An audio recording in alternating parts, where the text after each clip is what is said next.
So in this segment, we're going to talk about the Express turning against Boris Johnson. Now, this is a really interesting article because the Express are one of probably are Johnson's biggest supporters.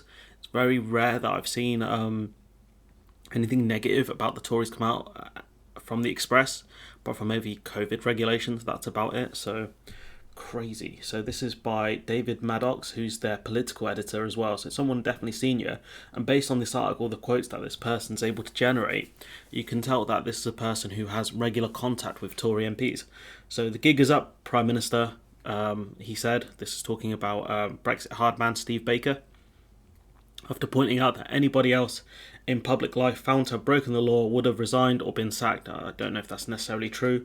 Messages I've been getting, so it's about Maddox, saying throughout the debate on whether the Prime Minister should be referred for investigation by the Standards and Privileges Committee over Partygate, suggest that the former Brexit Minister is right, and it's true that, on this particular issue, Baker is right, purely because it does very much look like Johnson misled Parliament, and therefore there should be a parliamentary investigation into it as well. They can that committee can try and figure out if Boris Johnson misled the House, but it probably will take a while. This has been a cluster F, one senior insider texted, after an astonishing last-minute U-turn by the government to allow Tory MPs a free vote on the Prime Minister's fate. And this kind of does echo the stuff with the Tory MP and the what was it? The corruption scandal. I'm blanking on his name. I'll try and put it up in post. Owen Paterson, that's his name. Owen Paterson. It kind of reminds me of when they tried to go full court press and pack Owen Paterson, but then it didn't work. Not to be confused with Robert Pattinson, the actor, and Batman.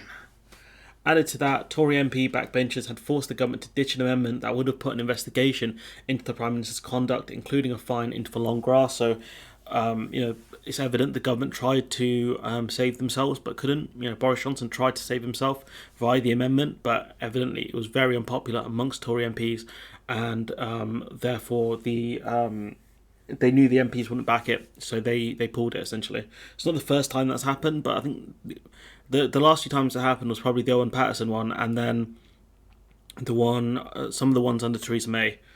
Sources have also suggested that the situation is set to make a turn for the worse for Mr Johnson, with as many as 4 more fines for Partygate expected. That's crazy. He hasn't been fined as far as we know of. The Met Police apparently believe in purdah, so won't tell us if any fines have been issued. And Boris Johnson's spokesman is being very quiet as well, despite telling us if Boris Johnson was fined again, the public would know about it. One MP noted that the chaos was reminiscent of the attempts to save former Cabinet Minister Owen Paterson when the government whipped Tory MPs to prevent him from being suspended for breaking lobbying rules. So they tried to force the party to back him, and it didn't work. Don't they, ministers, remember what turned a summer of love with an amazing honeymoon period for the Prime Minister into a winter of discontent for the party? So you can tell this MP was saying it was all fun, it's all games, and then once the government did this, once their own constituents were asking questions, well, I was like, nah, dog, I can't back Owen Paterson, man, like that, kind of corrupt and that. After Labour leader Starmer gave an impassioned speech, another Tory MP said, unfortunately for the PM, Starmer has just given his best speech ever in the chamber in the privilege motion debate on his conduct, and the PM is not here. Always dangerous when the PM is out of the country, and for Boris Johnson to be hiding in India is a very, very risky move, honestly. This is, a lot of MPs are going to be talking now, a lot of Tory MPs are going to be talking to each other, Parliament's still in session, and they're going to be like, do you still have faith in the geezer? And some of them might say no. We see more stories about the Sue Gray report and how much trouble Johnson's in, which we're going to cover at some point once I get through this lot of stories. I'll refresh it and go through the next lot. The Prime Minister had hoped that his landmark trip to India would help him, but instead it's left behind a political mess. And for leaders to kind of abandon their kind of areas before, during a major crisis was a risky move. Kind of reminds me of I think it's Tsar Nicholas III, I think it was. The one who kind of, I think he went to the front lines or something like that. And he left his wife in charge, and it did not go well. Rasputin. The Tory MP who praised Starmer soon after confirmed that he would be voting against the Prime Minister, even though he feared all of us would soon have targets on our back. So probably fearing some sort of reprisal, but again, who knows? At that point, I don't think it will happen, purely because the no confidence votes are secret. It's understood that Johnson would have been forced out earlier had he not met the demands of his backbench that moved away from COVID restrictions before his scientific advisor wanted. So when the government said we're following the science, he wasn't. He was following his backbenchers and the COVID skeptic groups and all that stuff. An attempted coup in March only failed because the right of the party remained loyal, and that loyalty is wearing very thin right now. Steve Baker would have been one of those people. Former Brexiteer ally and ex-cabinet minister called to say Boris Johnson can't lead us into the next election. It's a disaster. So his time is done. His race is run. It's over. It's over, essentially. I don't think they can back him. If he's the candidate in 2024, I think that's an annihilation. Well, I say that I want it to be an annihilation, but, I think it could be just... They won't be the ruling party anymore. Meanwhile, Tory MPs and party insiders are looking for the next leader already.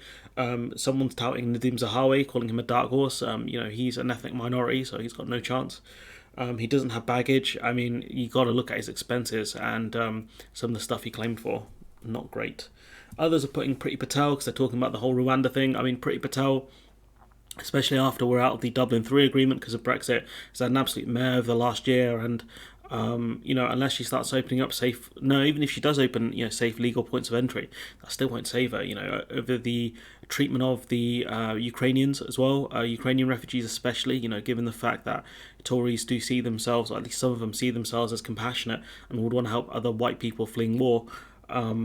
That's not done very well for her, especially. We're going to talk about that at some point, the visa program, once we get through this set of stories. But I don't think it's going to be Patel. Could be like someone like Jeremy Hunt.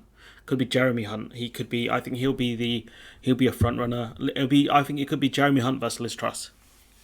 Don't quote me on that, but if it's right, quote me on it. But anyways, I'm going to leave it there. Let me know what you think in the comments below. Even the Express have come out against Johnson. Let me know what you think in the comments below. Like, comment, share, subscribe. Support the channel on Patreon if you can. And hopefully I'll see you in the next one.